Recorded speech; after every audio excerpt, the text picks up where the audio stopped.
Hey, everybody, welcome back. I'm Emily Moyer, and this is Strange Mosaic. And several weeks back now, like probably almost 2 months ago, I had the pleasure of being on Weaving Spiders and meeting a lot of people that I didn't know or hadn't met before. And all of the conversation was fascinating. But something one person said stuck with me in a way that I found surprising. And I kept thinking about it, and it showed up in a really interesting way for me.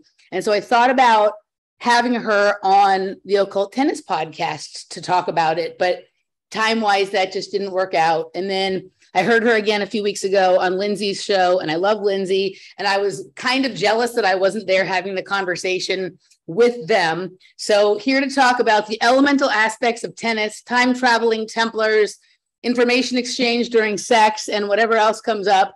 Project Chaney, welcome to Strange Mosaic. Thank you for having me. I'm excited to be here. Not everyone is versed in the Church of Hollywood. That's what I just call the whole term of that church because it's so powerful. And so I was excited when I met you because it was like, oh, here's somebody that knows their chops about stuff deeper than just the surface level of what the news is feeding us today. Absolutely. Like having some memory of our timeline in the last at least 3 decades is super important. I feel like so many people have forgot the churches we really grew up on, the pop culture, the sports, so it was exciting to meet you and you knew all these names. And then you made me look at something where I look at the ritual of everything always and symbols. And so it was like, shit, with tennis, I've always thought those 4 surfaces were so odd to me. Like it was always something that, and so when you were like talking about and I was sitting back listening, taking in this stuff, thinking, oh my gosh, it opened up a whole nother layer of like conspiracies to look into. Yeah. So I actually was born and raised in Hollywood. So my familiarity with the Church of Hollywood is like extended even and, further into that, but absolutely. Right. I mean, it's like, not that the programming wasn't fully like fascinating and intact then, but we're in a whole different world than what we were in, I don't know how old you are, but in the 70s or 80s, there was something that tangibly felt more real about those experiences. And I actually think the types of like initiations and indoctrinations and programming that we experienced then are actually far more effective than what happens now. They last longer. They're more deeper penetrating. Like the things that are offered up to the culture now to sort of fulfill those tasks, they don't last very long. They're kind of like, the CV pokes, right? You have to get a booster every yeah, totally, to keep the cover on, right? And so it is there's layers of texture and meaning and whatnot. And a lot of the things that we are really uncovering and trying to we're really starting to get our head around now are sort of the end point of some of the ideas or projects or programs or however one chooses to look at it that were really laid down during that period. And so it's really unfortunate that people today, like they don't even have any touch with like that kind of, 70s keep coming back in terms of like clothes and sometimes music, but there was something that felt like there was the air, the atmosphere, like the lighting of reality just felt different there then. And those memories are so much more tangible to me than more recent ones. Right. And I think that's something that I don't know if it's forever lost or if we're just going through this highly digital phase right now. And eventually like analog gets great return. And then people will get to, experience sort of that who haven't yet. But Erykah Badu has a lyric and I just think it fits our generation so perfect. And we're analog girls in a digital world. 100%. Right. Have you seen that movie? What was the one with Ethan Hawke where he's time traveling and sometimes he's a woman and sometimes he's a man? What was it called? It was very, the device he was using to time travel was very analog. Right. What was the name of that movie? Oh, hold on a second. Let me just see. Ethan Hawke time travel movie. We did a conspiracy cocktail about it. And it was really fascinating let's see, Predestination. Have you seen that? No. Yeah, that one is really fascinating. And I find like there's an element of, I really like electronic music. I like dance music, but a lot of the electronic music I like is very like, I really like analog style techno music. Like I can appreciate some of the digital stuff and I understand the advancements that have allowed more things to happen. But there was some quality, you know, just like everything else that's analog, that felt even more futuristic than the digital stuff does, right? That it's weird. It's kind of like the scope, the range was a lot bigger, even though it was supposedly less advanced than the stuff that they're making a lot of the music with now. And his device in that movie makes me think of like all of the earlier electronic music machines, right? Yeah.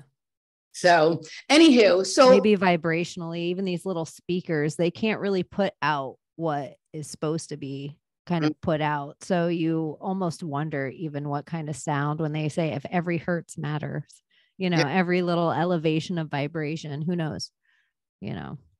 Okay, Laura just joined us. So anyway. Hi. So I don't really know like a whole bunch about you. I want to kind of get to know you a little bit here. I have like a 2-hour show. I do, you know, the first hour on YouTube and the second hour on Patreon and Rockfin and whatever. So like, let's get to know each other a little bit in the first hour and we'll go where we go and whatnot. But that's kind of how it goes for me these days is like, okay. I meet somebody like in a group show or I hear like one or two things they say and it's like, I'm just going to meet them because if I wait until I understand the scope of their work, I'll just never have them on the show. I know. I try to pick out that I'm like, what about me is the triggering things? Those are the things I like to label. I'm like, I'm a patriotic witch. Well, I see, like, I'm like, so it's interesting your background. Sometimes I can't tell what part is the background and what part is your hair. Like I was trying to figure out black rabbit behind you, like what was behind you. And then I realized it was part of your hair. And then I see that you have the American flag as well, which I hadn't noticed until you said that. Okay, it's not a rabbit. What is it? It's a rabbit with a butterfly on its nose. All right, so you've got my background. And then on this side, I have an American flag, but it has Nicki Minaj on it with all of her ladies out in all of her glory. And on this side, I have a sovereign American flag from the philosophy of Nasara Jasara. So I like to just label things philosophies because then we don't have to argue whether or not they're real. We can just talk about it as a thing that it exists like religion. It's a philosophy. Yeah, no, I like that. So explain your patriotism to me, because that is not something I would have guessed. And that's not something I hear very often from people I talk to anymore. So let's hear about that. I think the American experiment is the greatest idea out there as far as a bunch of ideas and philosophies and religions and peoples and walks being able to coexist together. It's the only thing that's ever been like it out there. And so you actually have 50 different options to go to if you don't like the way it's ran. The problem is most people don't know how the country's run. So they're all busy paying attention to the top and they're not paying attention to the local people running their thing. But I am pro guns because I'm pro women. And I think women are allowed to have a huge mouth in America, maybe the biggest mouth women have ever been allowed to have in the history of mankind, because we have the most guns that have ever been in the history of mankind. There's a gun nozzle behind every grass blade here. So when I see MAGA written on something, that just means witch in Latin to me. So when all of a sudden somebody has MAGA written all over their stuff and they say witch hunt, witch hunt, witch hunt, witch hunt, I'm like, what is happening here? And then I do see everybody waking up. It doesn't matter what you love or hate about politics. It's a spiritual war and everyone's woke to it. And so I feel like I have been so blessed to be an American woman who was raised through the 80s and 90s. So I have all this real tangible, like I remember being the mixing pot. I remember America being great because you could be the poorest thing on the whole planet, but if you worked hard, you could become anything you wanted to. And it didn't matter what culture or what walk you used or what you borrowed or what you learned, because it was American and we were allowed to. We were the mixing pot. and it was great. And we made the greatest things on the whole planet because we were allowed to pull from anything we wanted to. We had the freedom to. And so there's something about that idea of America, even if it was all comic book and a 13-year-old girl's ideals. That's what I fight for right now. And I think there needs to be people that are fighting for that. So I love that. And, you know, the way that you described how you see America is like how I see like the original rave scene, right? Like the rave scene sort of the 90s. It was like this huge mixing pot. Nobody knowed or really cared what anybody else there thought about politics or religion or anything like that. Everybody was just there having a good time, like chaos, everything coexisting at once, right? And then like go home and it never happened again the same way again, right? Like it was like a signature of a moment in time. And hopefully, you know, America hasn't just been a moment in time, that, you know, it's evolving into like a new set, a new series of moments and whatever. But my complaint now, I mean, the dance music scene evolved into a lot of different things. There's a rise again of rave culture. Like it had broken up into like festivals and clubs and undergrounds and things like that. And the rave concept is coming back, but it's very monoculture now, right? Like I don't think they're going to be able to capture that same thing because everybody, like a lot of people who brought unique energy, perspective, whatever to that scene has been rinsed from it over the course of the last, you know, 5 years, 10 years, whatever's been going on with this sort of, you know, cleansing of different ideas from certain, you know, from certain social groups and whatnot, right? So I like the way you describe that. And when I talk to some of my friends who were like around at the parties in the 90s, but think what's happening now is okay, like what I say to them is very similar to what you just said to me, right? About like punk rock, rave, real hip hop, not CIA made hip hop, not CIA made punk rock, not CIA made pop music. Like the real best music ever made came from here. The greatest art, not CIA made art, not whatever his name is, like escapes me. Pollock. I know I saw the actor's name first, not Ed Harris. Yeah. Yeah. I'm like, not CIA created art. Like Pollock. Yeah. I'm like, not that stuff. Like there was real stuff that America did that was amazing. And there's still this, whatever the idea of this beacon, this light, other people in other places around the world, like the idea of freedom, like there isn't, people don't think, when they think of sovereign, they don't think of the queen. Right. And she's really the only sovereign. But when people think of freedom, they think of America. And we really haven't been quote unquote free, dependent on what state you live in. But as long as they keep getting everyone to pay attention to the top and not know who their governor is, their mayors, their sheriffs, their who's setting your, I feel like a broken record of like city appraisal when everyone's like voting doesn't matter. And I'm like, really? Because if your park's closed down, it's from your city council. So who are your city council members? It's not from Joe Biden or Donald Trump. If your kids couldn't go to school or if you wanted them to get 87 vaccines, that's not from the president. That's from who's your governor and who's your mayor and who's your, you know, you have to go all the way down the line. So if they can convince you not to vote for those people, then it's an easy win. Infiltration over invasion. Yeah. And like you were saying about the rave scene, it's, you just take a couple of key figures and you just take those key figures out.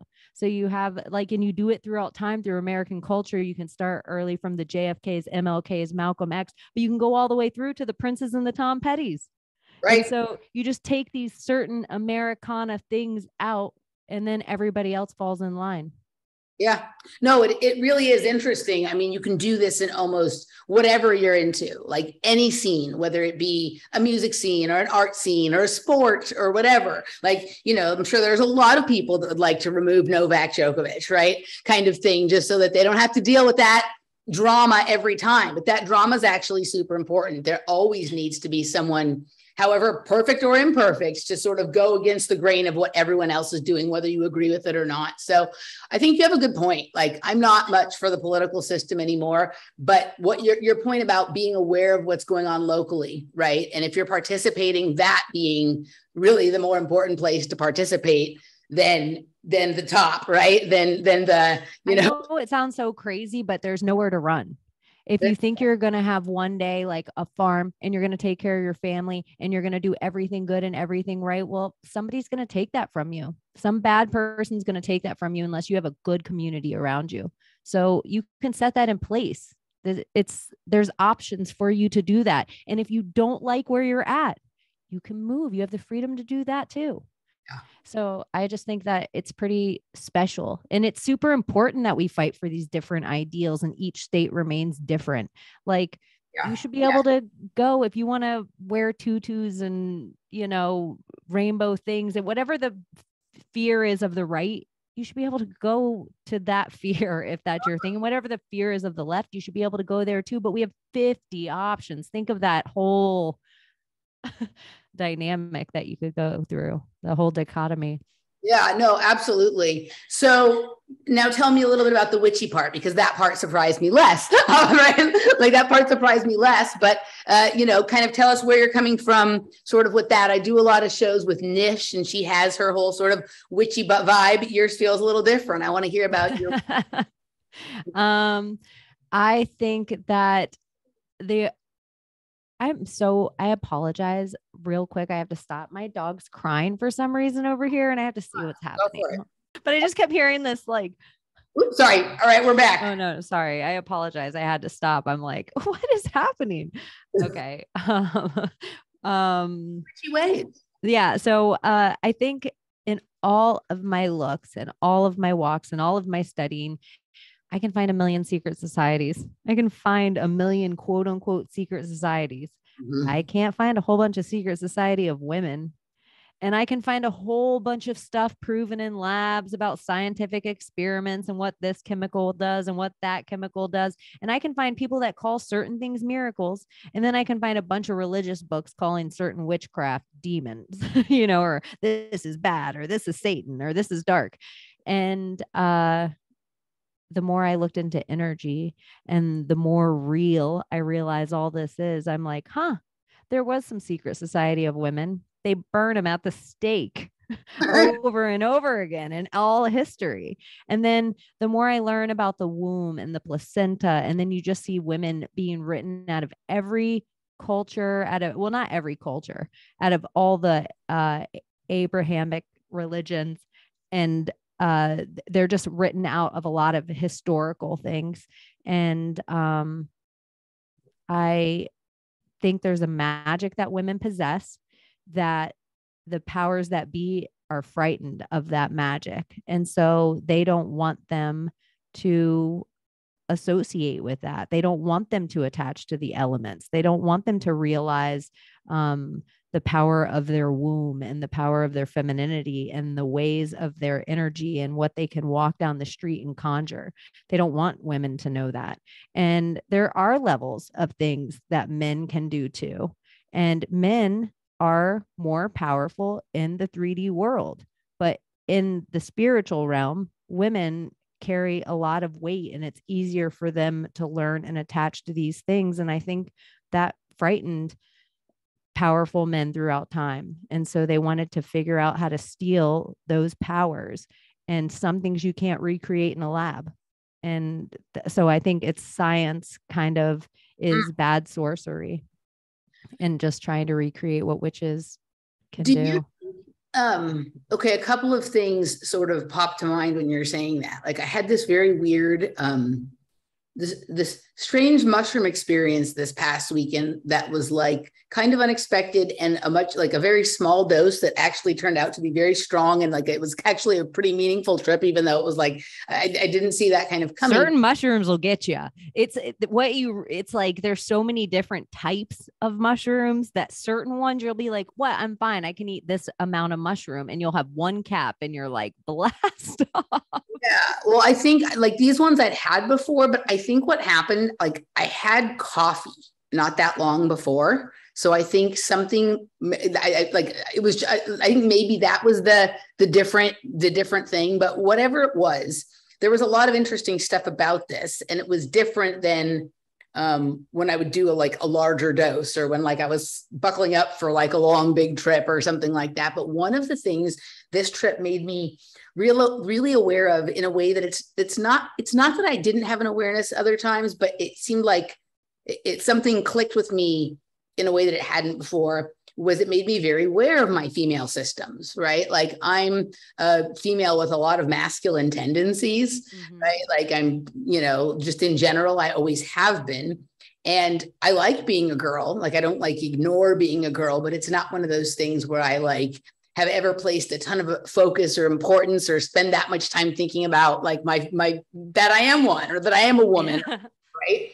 And one of the things, sometimes at the end of mushroom trips, my back will hurt quite a lot for a little while. And then the ladies' system does. And this time it did pretty intensely. And it felt like it's almost because it's reminding me that it's there, and that it's an important part of the way that I digest and process and deal with information and ideas and magic and all this different kind of stuff, right? That it's very much a part of it.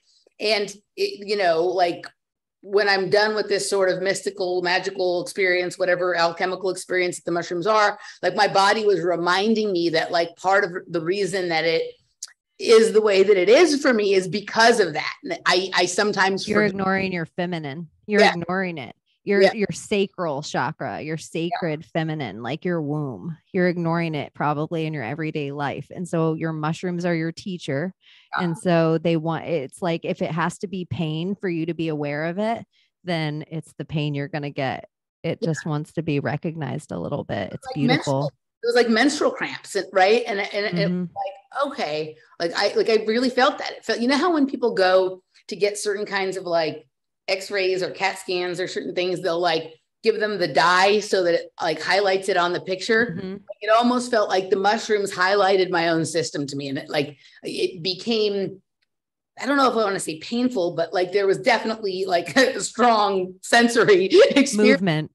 All that female areas, right? And for the first time, I recognized the why of that. Generally before, it was what the fuck is this? Why does it always hurt? Kind of thing. I really got it this time. So that's interesting. It's like that chakra was lighting up for you. And if it's if you have a golden throat chakra and a golden crown chakra, or golden heart chakra, everybody has one of their chakras is gold, one of them silver, one of them's bronze.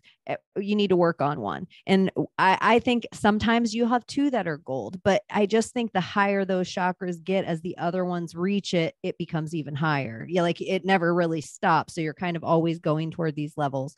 Just an easy way to look at it. But I think sacral chakra, women that tend to, I lean masculine, but I think our throat chakras and our crown are masculine. I think we're more masculine, and then it gets feminine the more down we go, maybe. And it's maybe people think of it the opposite way, but I think your heart gets to be a little more feminine, and then it gets more, feminine into your, maybe your root needs to be treated as the most feminine chakra. Maybe everything written down's a little screwy, but I know I had Reiki work done, and it was definitely one of the places that I had issues, was in my sacral chakra. And I had past life regression done, and realized that I had given up a child in a past life. I felt it come to me, and I got cramps, like you're saying, where these cramps don't really make sense. But I also got a regular period afterward for the first time in my life, where I never had a regular period. And it was just oh my gosh, I lost my baby. I had a baby, and they just took my baby. They didn't even ask me. They just took my baby. It was such a weird feeling from healing of that in this lifetime. Yeah. I know that sounds like a very woo-woo thing. No. I mean, I've heard things like that from other people. I've even had somebody ask me, who was doing body work on me before, if I had ever been pregnant. And I haven't, at least not knowingly, right? I have somewhat of a strange background where there's a few things that have happened outside of my front sort of person awareness, but it was interesting that my body was showing signs of having been pregnant, right? And so like on the small chance that something like that actually even happened in this life, then me sort of ignoring that area is like even, you know, like that. I mean, I think all the lives are sort of, they bleed together. We're fractalized and, you know, deposit different parts of our self in different places at different times, different layers and levels and whatnot. But if a person had ever been carrying a child and not aware of it, and you know, and I don't think it was like I was pregnant and had a miscarriage and didn't realize it. I think it was like maybe something went on outside of my awareness, and I don't know, right? Yeah. But yeah, the other thing when you were talking about this thing with the female sort of alchemical non-3D sort of mystique and power, like I'm wondering if that, I mean, I know on some level it is, there's a lot of things going on with these agendas, but with this like strong astroturf push for all of this trans stuff, right? Mm-hmm. There's like a lot of men who are desiring of that female power. Mm-hmm. And then, you know, if you listen to some of the difficult stories that parents have had with their teenage daughters suddenly wanting to be men and all of this kind of stuff, right? Like it comes, they say it's like rapid onset or whatnot, that there might be a societal push to get women to let go of that part of themselves, right? So some men wanting to grab it and then pushing some women to let go of that. They've done that. To get the women out of the house, they convinced them that like being a mom and being a homemaker and being present for your husband and making that dream of how hard it is just for one person in a coupledom to go to work to support a family. And they made that like, they somehow took the magic of how amazing it was to be a good mom, to be a mom that was a stay-at-home mom, that you cooked all the meals and you had the cookies and you were at the PTA meetings. They made her lesser than somehow and made it only good. You were only a powerful woman if you went out. And like anyone now, if they even say like, oh, I'm a stay-at-home, or like I've been with my husband for a blank amount of time, or I love raising my 3 kids, it gets this like, like it's not magic. And then they have emojis of bearded men having babies. And so they like get the women out of the home all the way back then, really just so they can tax the worker and indoctrinate the child even earlier into the Rockefeller education system. Yeah. And so then all the way through, it's like they convince women that being women isn't good. And it's not because I even think at the convincing of the women to take the testosterone at a young age, why everything's in flux in you. You're like, am I a tomboy? Am I an astronaut? Do I want to be a marine biologist? Do I want to run away to Hollywood? Whatever the things are going in your brain, you don't even know. They're like, if they can get testosterone in you, the younger they can get that stuff in you, the more likely it is that you'll be infertile. And so really, the more people they can make infertile from all their any way big pharma can get in you. It doesn't matter if it's the vaccine or getting testosterone in your baby or putting vitamin K in your newborn. Like any way they can get into you, it makes you more likely that you're going to be infertile. And then you trust medicine and you trust Elon Musk. So then you're more likely to accept a robot womb. It's always breaking the matrix. Matrix is just Latin. Once you boil it down into Latin, into matter, and then to mother, breaking the matrix is just breaking the mother. That's all it is. So they just want to break the womb. They want to break the magic of the placenta and the attachment of that umbilical cord. They want all of it. They want even the magic of like your hips spreading and dilating and the connection that you're building with your spouse or not your spouse, or whoever created the baby with you, or whoever's going to raise the baby with you, or you're the family around your grandparents and parents and siblings and everybody there, how long that beautiful tradition and ceremony and everything that a birth used to be for thousands of years. And now it's medicine that if the doctors had their ruthers, they're going to walk in and slice 15 people open at the same time. Kids just pour out on the floor. They don't care because they want customers for life. So it's like they're taking all the magic out of this divine experience and even taking the magic out of women and how divine and beautiful they are when they're pregnant, the way they look at themselves. They're taking away that magic, the way their hair is, like they all get this magical hair and nails and glow about them, and they're they carry themselves in this sexy way. They're making these women feel so bad about themselves during this time that we should all be like, look at this lioness walking the streets. Like all the other animals in the jungle should see this creature and be like, whoo, like the snake coils back and the zebra bow down. Like everybody else should see how like walking feminine and beautiful that is, but they want to take away that. They're like, get to yoga, bitch. You only should get 8 pounds heavier than you. This is how much you're allowed to weigh. And here's what your baby needs to learn. Here's baby Einstein shit. Like, I don't know. The whole thing seems so crazy. They're trying to break women every way they can. Yeah, one of the most fascinating things I ever saw my entire life was in Kruger Park in South Africa. We were on a safari, right? We stayed a couple days, like at a game reserve lodge there.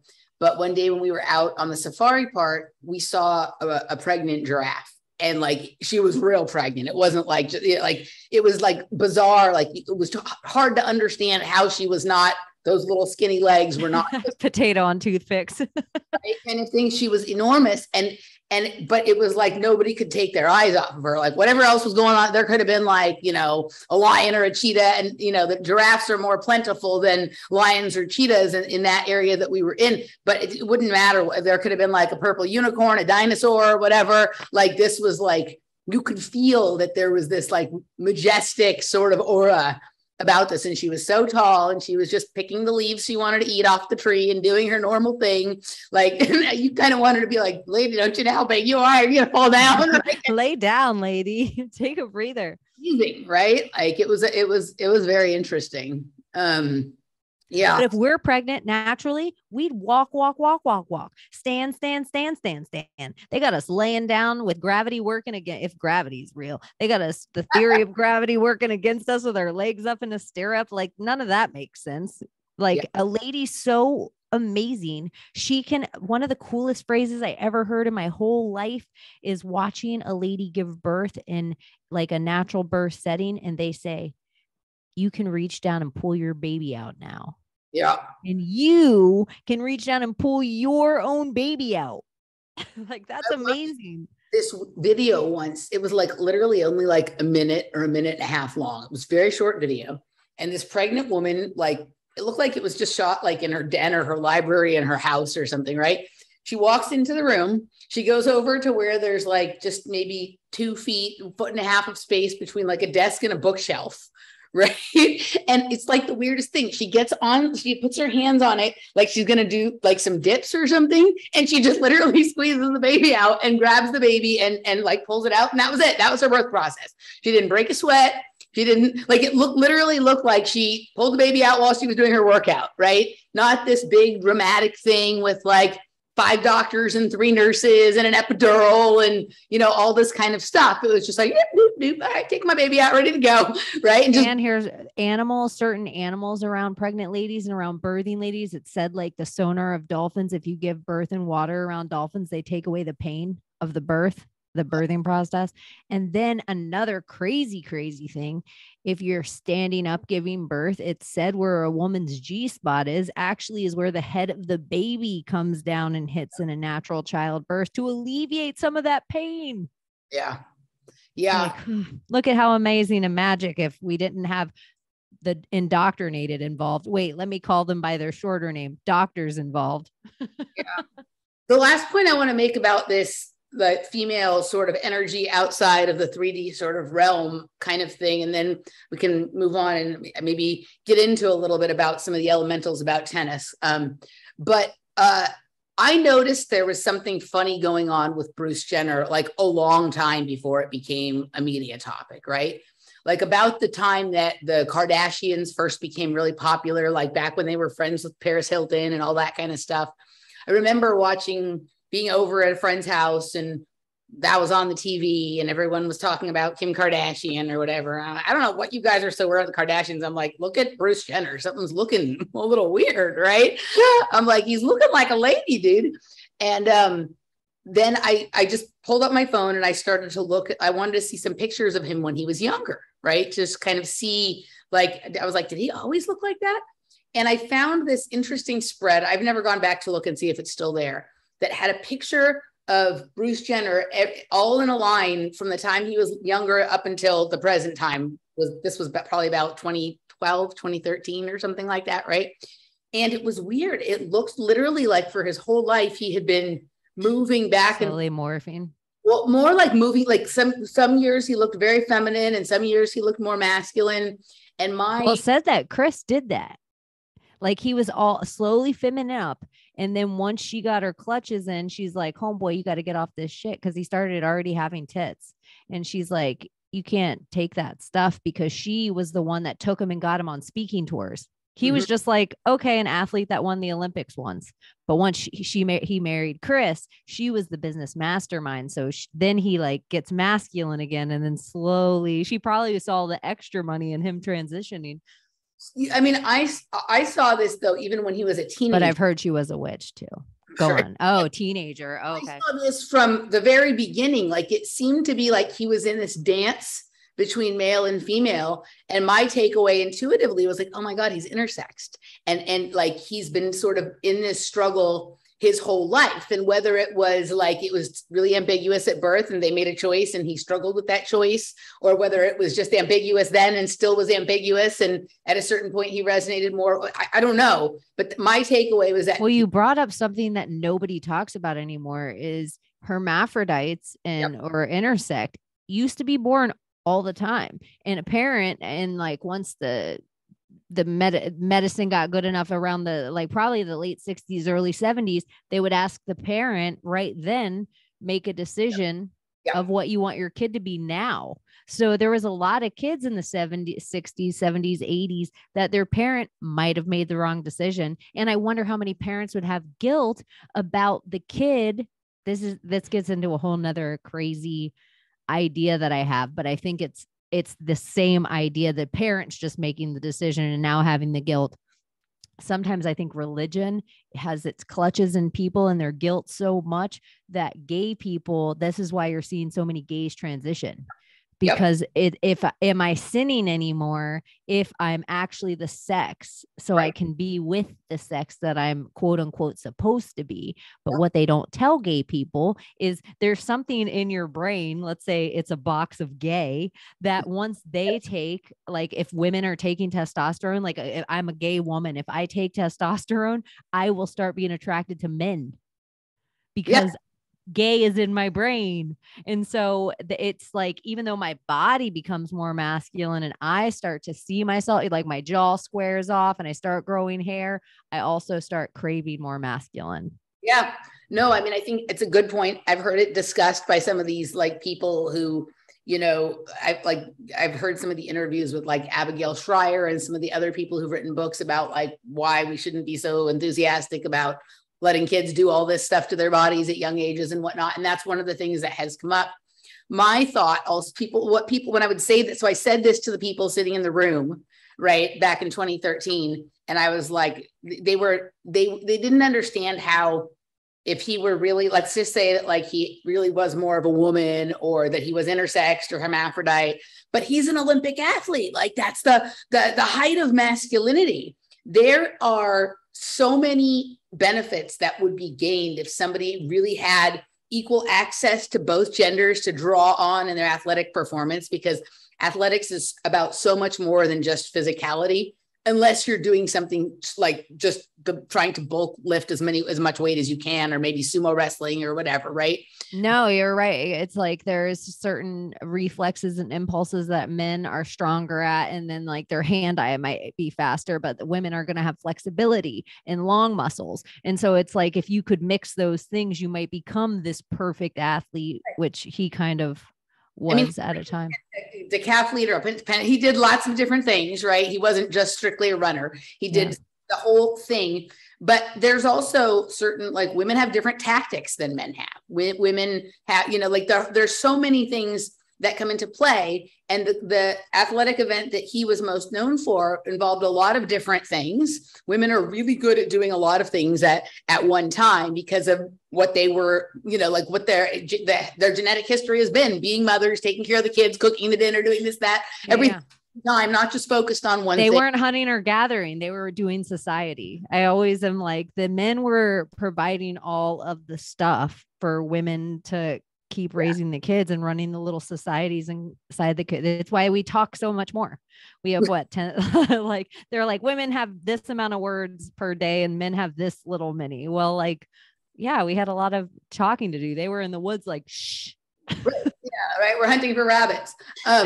He also, if you look at the way he was built, he had kind of leaner arms and legs and all of that kind of thing. There's just different things. I noticed this too with certain tennis players, like Roger Federer, in a lot of ways has a very effeminate build and a very effeminate way of playing tennis. Like his shoulders and his arms are very narrow and very thin, even though he has power, but his power comes from torque rather than muscle, right? And he's incredibly graceful. Like it's one of the big, debates that people have, who watch tennis. Like, does he do ballet? Does he do Pilates? Like, how did he learn to have every movement look like Peter Pan? Like, kind of thing. That type of. Novak Djokovic is very, very flexible, also pretty lean and narrow in some areas of his body, right? So there are certain like physical traits that we tend to think of as more feminine, that if you actually look at a lot of athletes across a variety of sports, instead of just looking at like football and basketball, because Americans often think those are the only two things that exist, you see a kind of array of bodies that would begin to get you to think that like, oh, okay, it isn't just about being bigger, better, stronger, faster all the time.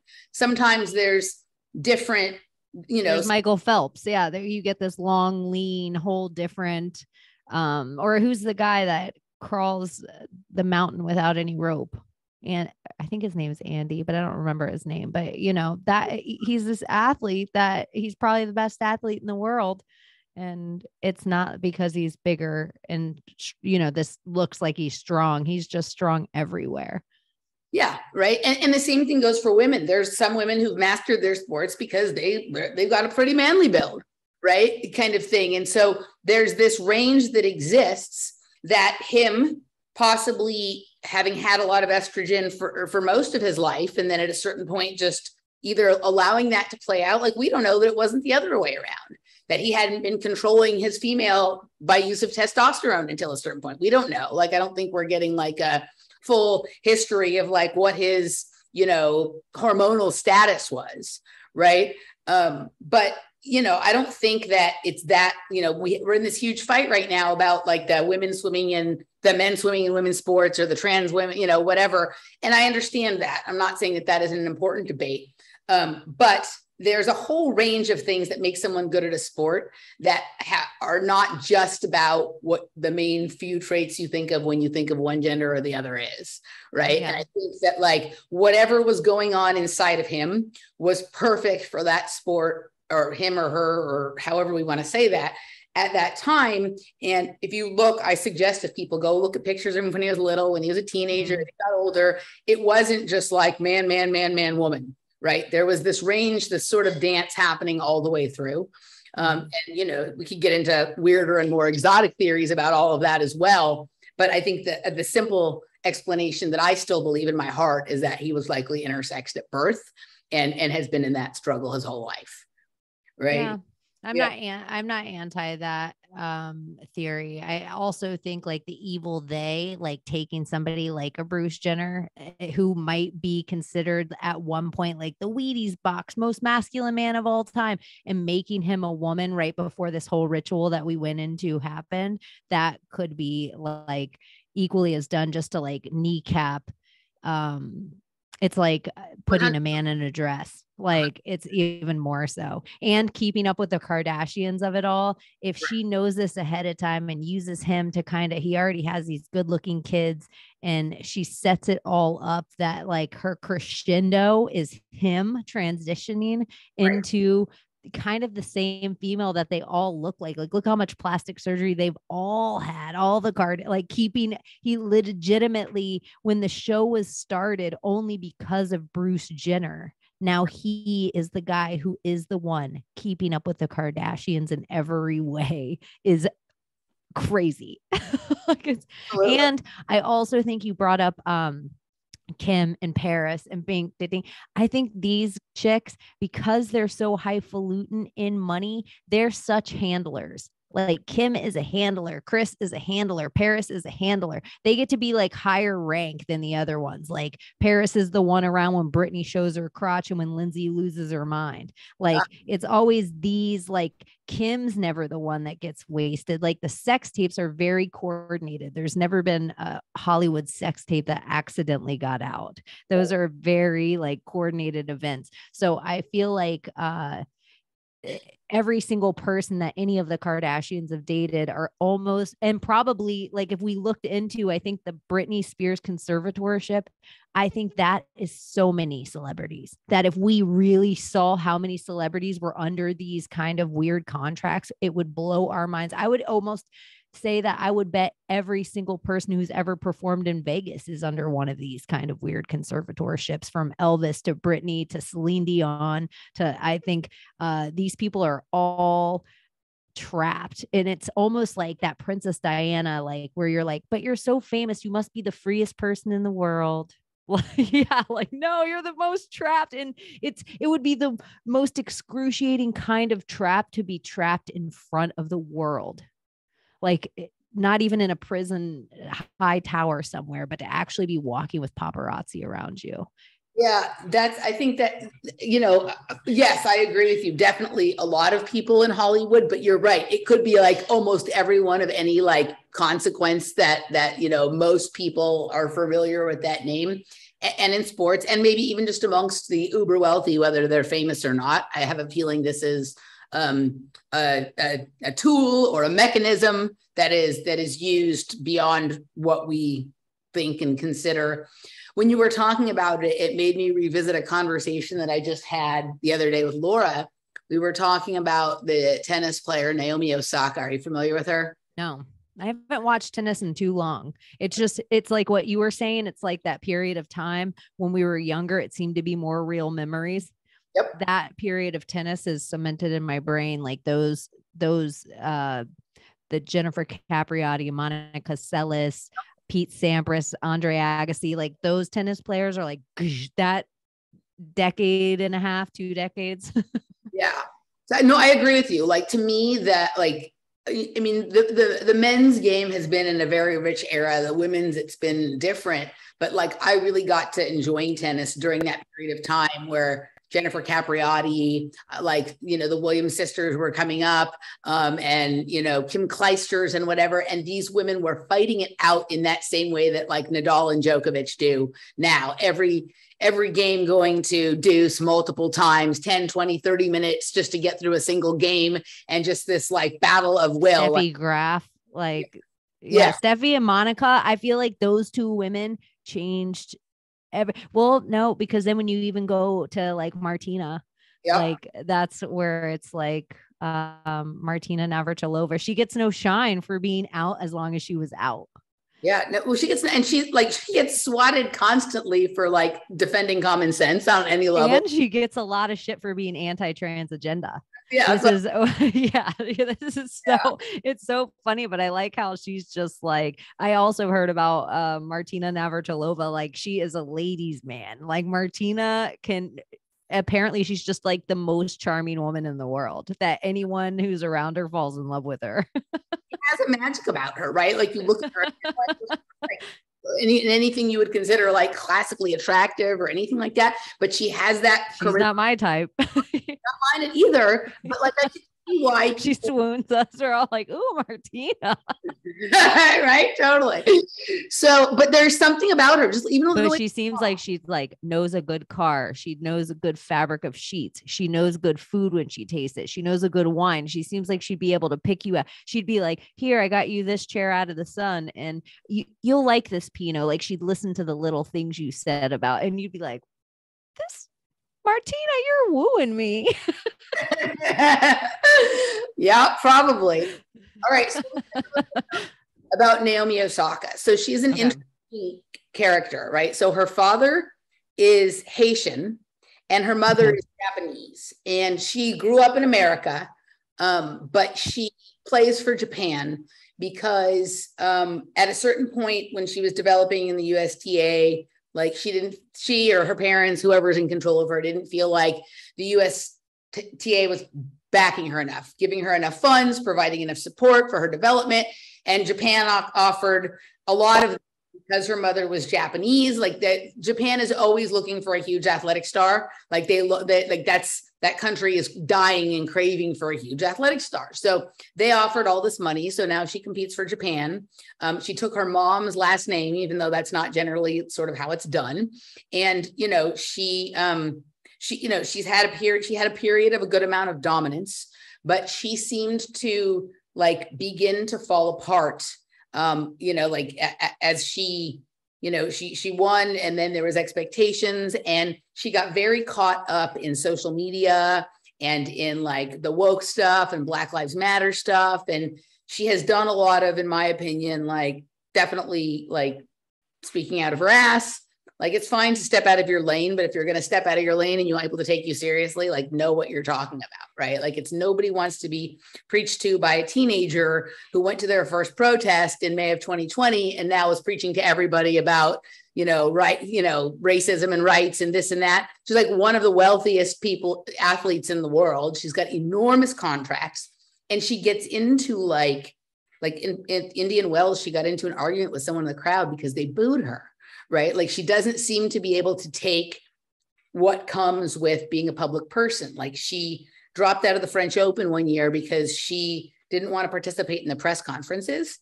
And so they fined her for the first, and they said if she was going to continue doing that, she couldn't play. And she was like, fine, I won't play. Right? All the tennis players have to go to the press conference after their match. It's just like part of the deal, right? Yeah. She didn't want to do that. She felt like it's not good for her mental health. And like, on one hand, I agree that like sometimes the situation in there isn't healthy. Around Rousey. On the other, right? Yeah. On the other hand, that has been the tradition. Everybody does it, whether they have a good match or not. Everyone else gets hounded by these people too. And you're basically saying like that there should be an exception made for you, or you're willing to pay. So why do you have to do what everyone else does? And she didn't get away with it. And she just seems kind of, I think she's probably a normal person. She's probably like a normal teenager, right? But she's in this, she has all this success. She has all this money. She has all this opportunity. And Laura and I were having a conversation about her last week, and about how, sometimes you want to take a break, right? Or you want to stop doing what you're doing, but you can't because, financially you can't. Like, she could literally stop and never do anything again. She's made enough money. But instead, she's always in this tug of, war about whether she's going to play, whether she's not going to play. Her feelings are hurt, not. And I had made this probably very unenlightened and unintelligent remark that, like, I wonder what, maybe, it's different than when I feel tired and I want to stop, because she actually can, right? But to what you're saying, like, we don't know the setup of her kind of thing. She may get like, a $100 a week allowance, and somebody else is controlling her money. And it's like, get out there and play. And she's in this public tug of war that looks really different than the Britney Spears one does, but maybe another version of the same thing. Oh yeah. I never even thought about how many sports players are probably involved in this exact same kind of thing. Or their parents run their full money, or have for so long, like that idea of a baby elephant. If you chain it when it's a baby, by the time it's big, it doesn't realize it can just pull the chain off and walk away. Yeah. It's like these stage kids have been stage kids their whole lives. So their parents running around, or this need to like keep running around the track. We don't know their mental, or even look at the gymnasts where they were in front and they were like, oh, we were all but sexually abused by this doctor, right. Where they were actually the girl, Dominique, was it her that was having the mental problems? And she's like, I'm not going to go and compete in the Olympics. And everyone was giving her shit. Like, what? You know how hard it is for people to get to the Olympics, and you're not going to do anything about it? When really that whole thing was probably just to be like, look, we're doing something about it. But this is so deep seated into gymnastics, but it's probably deep seated into tennis too. Yeah. So I was actually a gymnast. I did gymnastics from the time I was 2 till I was 20. I'm probably much more obsessed with tennis now than I am gymnastics, but I was a much better gymnast than I'm a terrible tennis player. And it was a rampant issue in gymnastics for a long time. For like since Mary Lou Retton. I think that, there was a lot of things going on last summer at the Olympics with Simone Biles. That's who it was, Simone. Yeah. Dominique Moceanu was back like in the late 90s, but she Yeah. was like one of the first like really successful public people, gymnasts to try to blow the whistle on this. And everybody was just like, shut up. And, like made her feel like she was a crazy person and whatnot. But a lot of the things that she was saying back then at this point have proven out to be true. And all these other people have now confirmed. And she was willing to say it when no one else was, right? But yes, at the heart of it, there was, this is a person who's been living under a tremendous amount of pressure and under a tremendous amount of control from, a number of parties for a really long time. And we have no idea what was actually going on. And I can understand both sides of the argument, right? Like, but yeah, I look how many people make careers off these people too. Like, you're not just going out there to play for like actually wanting to play. It's like your dad is your manager and your uncles, you're this and your siblings, and you better win today because your grandma needs a new blank. And it's like, gosh, they're just like little spears of currency just surrounding them.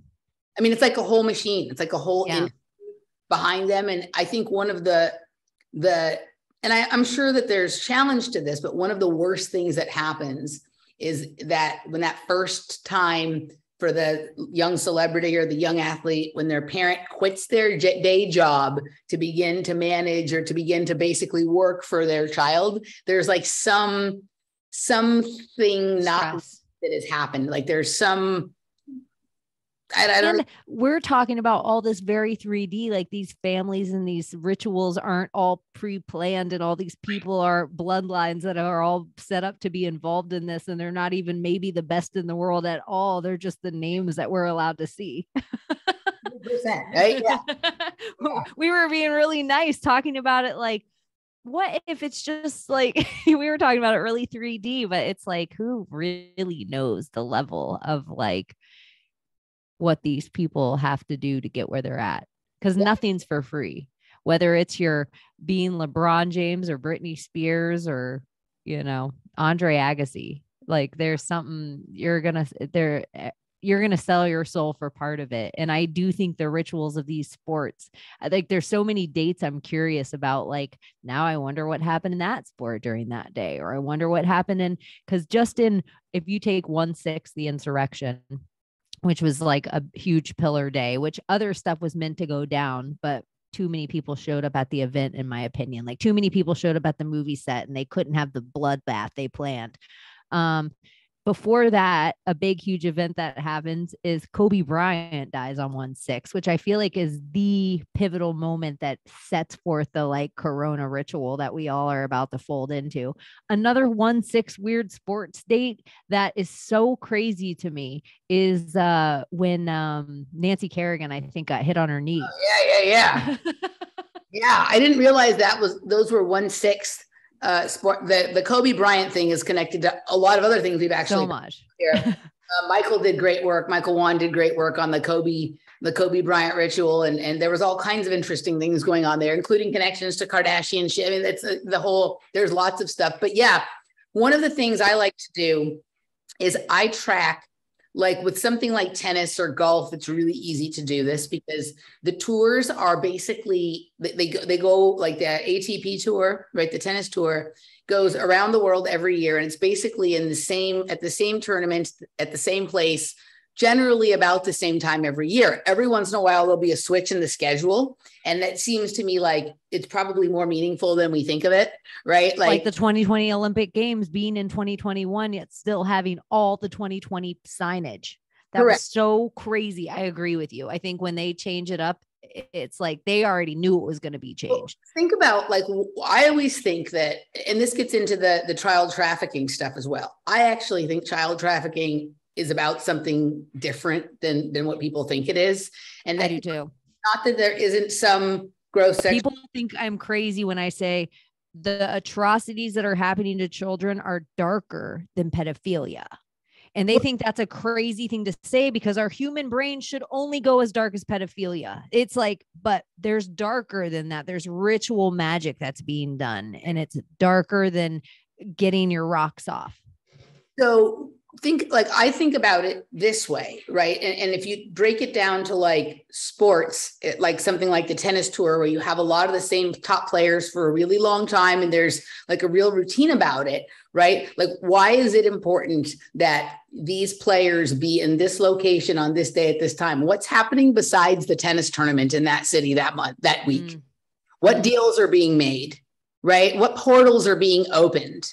What happens if so-and-so wins? What happens if so-and-so wins? What if it means more than just a check and the trophy, right? Like, I've tracked movements of like cryptocurrencies and stocks and things like that were initialed the same as players, or somehow were related to one of their sponsors or someone that they're heavily influenced or connected with and whatnot. And it's kind of fascinating to watch, right? Like book tours. I don't know why I feel the need to say that right now, but it's coming up like in my digs this week. Book sales and book tours and amount of money celebrities are getting to write their books. That's all just funneled money for favors being done. It's a real easy way for them to, their buddies are the only ones buying their books, to put it on the best seller of the magazines that they own. It's all like a funneled through system. But these book tours that these celebrities are going on that are in certain places at certain times, it's just this week. I'm just saying it to another person that's into dates. I'm like, put that in the back of your head somewhere too, because there's so many sports stars that are always come out with their autobiography, and you're like, who? Oh, I forgot they were even around. Right. There's one of my favorite things, like the name of the men's tennis tour is ATP, and ATP energy production in the body, the powerhouse in the cell, right? So think about this tour going around in circles every year, going to the same place, powering up. Like if the city, have you looked at it on a map where they go? Like, have you laid out the order? That would be interesting to follow the order and see what kind of geometry and lines and things like that it has. I've been to enough tennis tournaments now and felt enough and weird stuff going on that I know that like the tennis is just a part of whatever the event is. Sometimes you go to a big tennis tournament and there's obviously a lot of things at play there, but like the weirdest tennis tournament I ever went to was this like 250 clay court tournament in Houston. That's like in this country club, in this, really wealthy neighborhood. And you could feel like that, like it was almost like there was a veil that had thinned, and you could see like which person was thinking about that they had been swingers with this person and they slept with this person to make this business deal and that and this and that, and all of the symbology and the sigils of the different like jewelry brands and banks and like mortgage companies that were sponsoring it. They were all like the super occult looking, not the ones you normally see when you watch the US Open or the French Open. Like it was all, I'm like, this is the real power shit, not the big tennis tournaments, these smaller ones that like, for some reason, like the same players tends to play them every year, even though they could maybe go play a bigger tournament and earn more money and get more points and all that kind of stuff. They come, they have to be here at this time, at this place, on this location every year. Sometimes they have to pay off debts too. Yeah. Like sometimes they have to, like Michael Jordan, I always think he is such a rabbit hole of conspiracy. I think his dad was murdered for his gambling debt. I think he paid or played baseball only to pay off gambling debt. I think some of the people, these celebrities, sports stars, whoever, they have to get like honey trap, dark blackmail on, and others, they set their own traps. Yeah. Like others, if you're a gambler, they don't even have to do any, they can just, eventually you're going to screw yourself over. Eventually you're going to get yourself in so dark that you can't repay what you owe us. That's why, like they say, Michael Jordan played the flu game and got all the points because he bet on himself that day and couldn't lose. So he couldn't lay up. Wow. Yeah. All right. Let's do this. Let's move on over to the supporters segment. And I want to talk a little bit about what kind of occurred to me after you brought up this sort of, I had never thought about, of course, I'm familiar with all the different surfaces and whatever, but I had not thought about it in an elemental way that you sort of spoke about it. So I want to tell you about what happened. And then I want to chat with you a little bit for sure about Templar time travel, because I think about that a lot too. I love time travel. And I want to dig into that. So before we move on over, And you can find us at patreon.com/offplanetmedia, emilymoyer.locals.com, or rockfin.com/Emily Moyer. Where can people find you? People can find me at projectchaney.com. They can go on Twitter and find me at Project Chaney or Chaney Project, or Instagram at Project Chaney. My favorite account on Instagram, Chaney_in_Wonderland, is the second most shadow banned account on the internet. So you have to type in the whole thing to find it. And even when you do find it, they'll say, are you sure you want to follow this person? And who knows what kind of banner. I take a picture of it and send it to me if you actually do follow me from this, because I'm collecting them all. Just every time they've bannered me about something that I can find that then they come out and they're wrong about. So it's like CDC information. It could be a certain celebrity. It could be about an election. It could be about, so I'm just saving all the times that they banner me, because that's all lawsuit stuff eventually. Absolutely. Okay, guys, we will see you on the other side.